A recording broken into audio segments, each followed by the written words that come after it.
Pandian store சீரியலில் அடுத்த வர எபிசோடில் கோமதி இருந்துட்டு அடுத்த ட்ராமாவை நீங்கள் ஆரம்பிச்சிட்டிங்களா மீனா? இவ சொல்கிறதெல்லாம் நீயே நம்பிக்கிட்டு என்னையும் இங்கே பஞ்சாயத்து பண்ணுறதுக்காக கூட்டிகிட்டு வந்திருக்கல்ல, பார்த்தியா அவங்க அம்மாவுக்கு கொஞ்சமாவது மயில் மேலே அக்கறை இருக்கா? அவங்க பொண்ணோட வாழ்க்கையை பற்றி அவங்களே கவலைப்படல.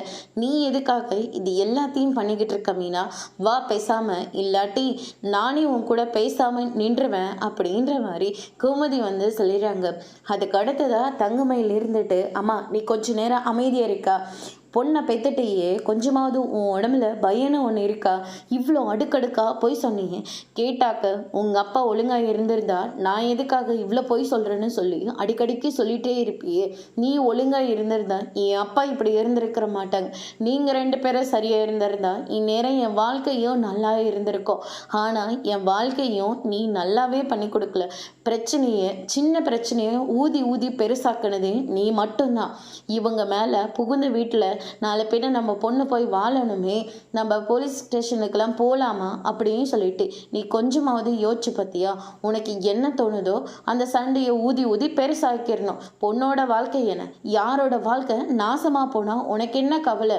இங்கே கூட மீனா எனக்காக பேச வந்திருக்கு, என் குழந்தைக்காக பேச வந்திருக்கு. ஆனால் நீ என்ன பண்ணிக்கிட்டு இருக்க? என் வாழ்க்கையை இதோட அறுத்து விடுறதுக்காக தான் நீ எங்கள் பின்னாடியே வந்திருக்க. நீ என்ன நோக்கத்தோடு இங்கே வந்திருக்குன்னு எனக்கு தெரியாதுன்னு நினச்சிக்கிட்டு இருக்கியாம்மா? கேட்டால் உன் புகுந்த வீட்டுக்கு போய், இல்லாட்டி இங்கேயாவது செத்து போன்னு சொல்லிக்கிட்டு இருக்க. சொந்த வீட்லேயே நான் உனக்காக வேலைக்கு போய் சம்பாதிச்சு கொடுக்குறேன். வாரம் பணத்தை வாங்கிட்டு வர சொல்கிறேன். யாராவது மாதத்துக்கு தான் சம்பளக்கே சேர்த்துப்பாங்க, வாரத்துக்கு யாரும் சம்பளத்துக்கு சேர்த்த மாட்டாங்க.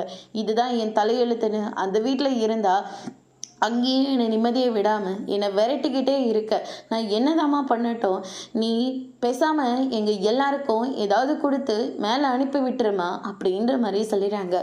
மீரா என் வாழ்க்கைக்காக இங்கே போராடிட்டு இருக்குமா அப்படின்ற மாதிரி சொல்லிட்டு இருக்காங்க. அதோட முடிச்சிருக்காங்க.